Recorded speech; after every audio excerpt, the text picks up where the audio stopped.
2 on Belcher Vestige.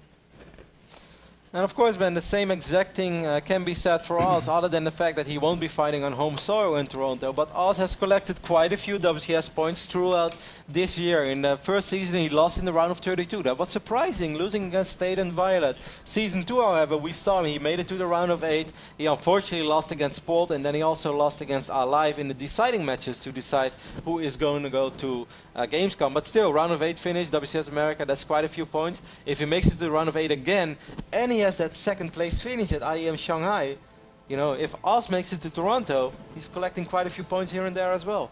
It's definitely possible that Oz makes it to BlizzCon if he has a massive run. He needs a big run, but it is within reach.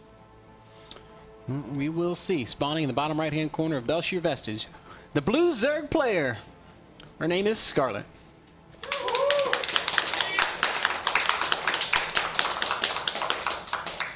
And her opponent in the top left, we were just talking about him, representing the evil geniuses. His name is Oz.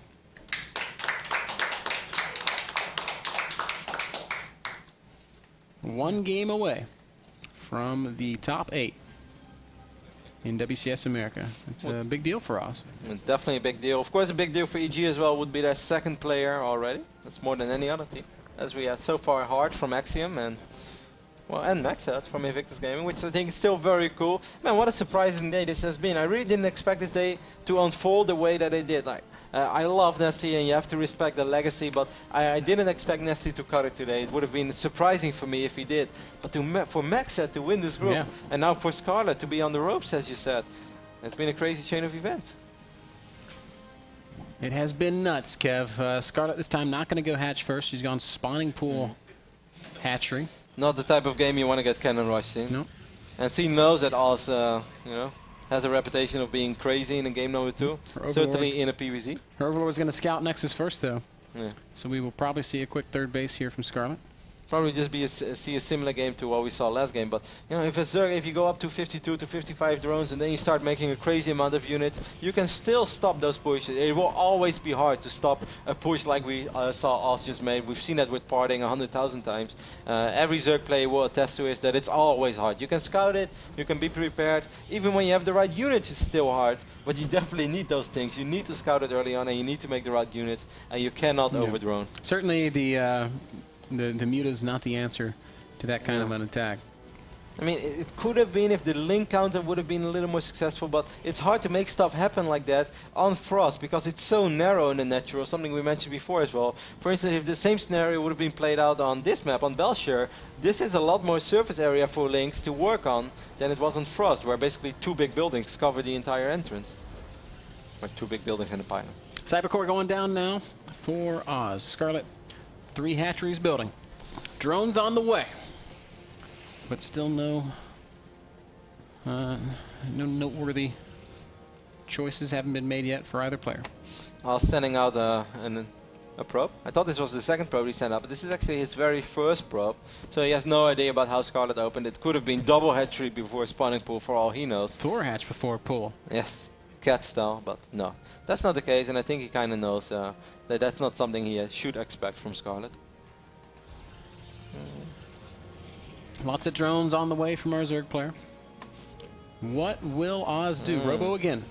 And the last time they played against each other, I just want to repeat it once more, Oz went for the 7 gate with the Robo, which I think it can be extremely strong. You bring out a War Prism, and if you're able to get a Pylon up over here or your Prism over here, and you can force foot off you know, this little ramp, you can just push out a crazy amount of gateway units, drop the force shields, pick up this hatch, maybe pick up a few drones, and you pretty much straight up win the game over there with an observer to deal with the creep as well. It is so much stronger than your regular 7 gate because you can warp in on top of creep and you can take away creep with your observer.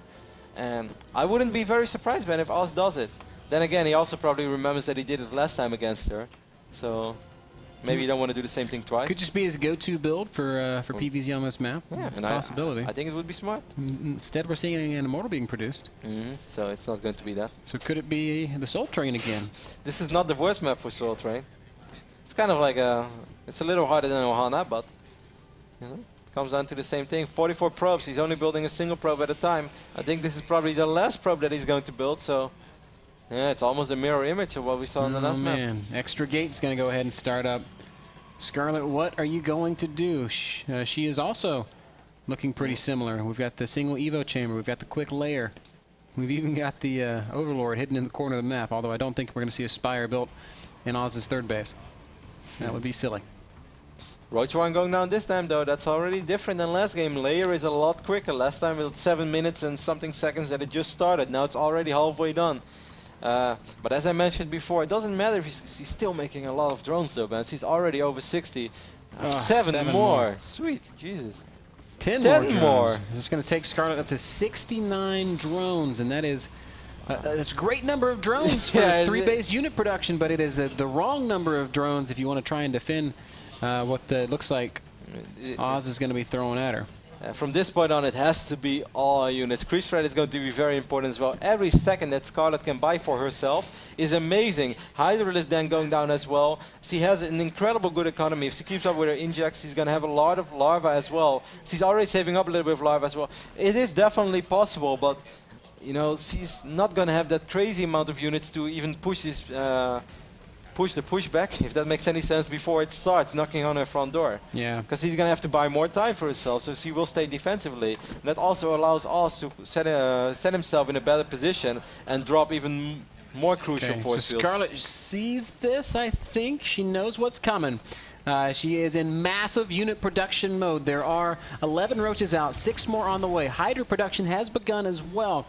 If she loses the third, keeps the drones alive, and maintains this unit production, she might be okay. If she's able to pick up the mothership core and then slowly dwindle down this sentry count, it is definitely still possible, because Hydras are amazing against this army. I just don't think that Oz is going to give her the time for it. Scarlett, I don't think you want to defend right here. I think this is maybe better off as a sacrifice. We're going to have to wait and see. I'm a little surprised that he wants to take out these rocks. I think Scarlett is kind of okay with that. Yeah, it gives her more time. +1 might even finish. Roach speed also finishing up. First force field's going to go ahead and go down. Immortals are so good against roaches. This is nothing new. And the initial engagement is going to heavily favor Oz. Scarlett forced back. Oh She's going to have to fight from behind her hatchery. This is such a difficult position.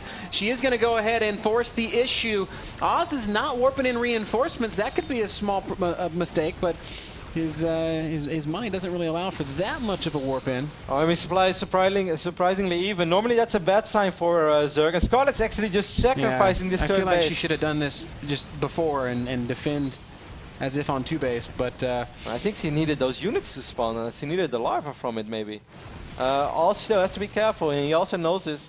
The higher count is getting close to, yeah, it's getting to a reasonable number. I'm not sure if it's there yet to take a fight like this, but we'll find out soon. A few Protoss units are falling, but far faster are the Zerg losses. Oz continues pushing forward. This spine crawler, the last line of defense between Scarlett's natural and the Protoss army, it's going to go down.